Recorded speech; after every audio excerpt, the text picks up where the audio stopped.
Patients చాలామంది confusion.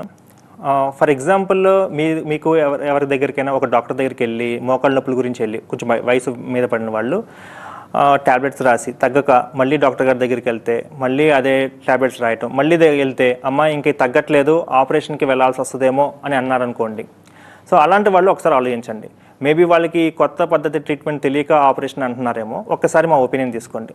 అట్లాగే ఒక లాస్ట్ స్టేజ్లో ఉన్న వాళ్ళు కొంతమంది ఒక డాక్టర్ని సంప్రదిస్తారు, చూసి అంటే ఎక్స్పర్ట్ని చూసి దీనికి ఆపరేషన్ చేయాల్సి వస్తుందమ్మా మొత్తం అరిగిపోయినాయని చెప్పినప్పుడు మళ్ళీ ఇంకొక డాక్టర్ సెకండ్ ఒపీనియన్కి వెళ్ళిన వాళ్ళు కూడా ఆపరేషన్ అని చెప్పి, మూడో డాక్టర్ లేదు ఇప్పుడు కొత్తగా ట్రీట్మెంట్ వచ్చింది దీనికి ఆపరేషన్ అవసరం లేదు చిన్న సూత్రం మేము తగ్గించేస్తాం అంటే కూడా మీరు మళ్ళీ ఆలోచించాలి.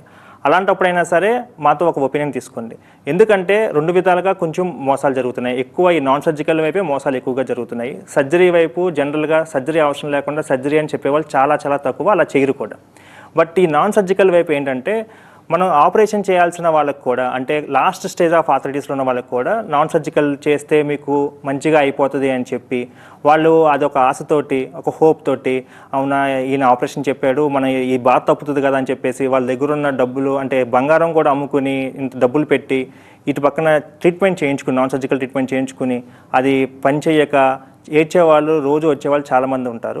సో నేను చెప్పేది ఏంటంటే నాన్ సర్జికల్ వైపు 2-3 డాక్టర్లు సర్జరీ అని చెప్పి ఎవరైనా నాన్ సర్జికల్ అని చెప్తున్నా కానీ please come and take one opinion. ఒక ఒపీనియన్ అనేది తీసుకోండి. మేము జెన్యూన్గా ఇది ఆపరేషన్ పడుతుందా లేకపోతే నాన్ సర్జికల్ పని చేస్తుంది. ఎందుకంటే నీ రీప్లేస్మెంట్స్ అయినా సరే లేకపోతే నాన్ సర్జికల్లో అయినా సరే రెండు చేసే అనుభవం ప్రస్తుతానికి నా ఒక్కడికే ఉంది.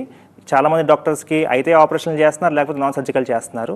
నేను 2 చేస్తాను కాబట్టి జెన్యూన్గా మీకు ఒపీనియన్ అయితే నేను ఇవ్వగలుగుతాను.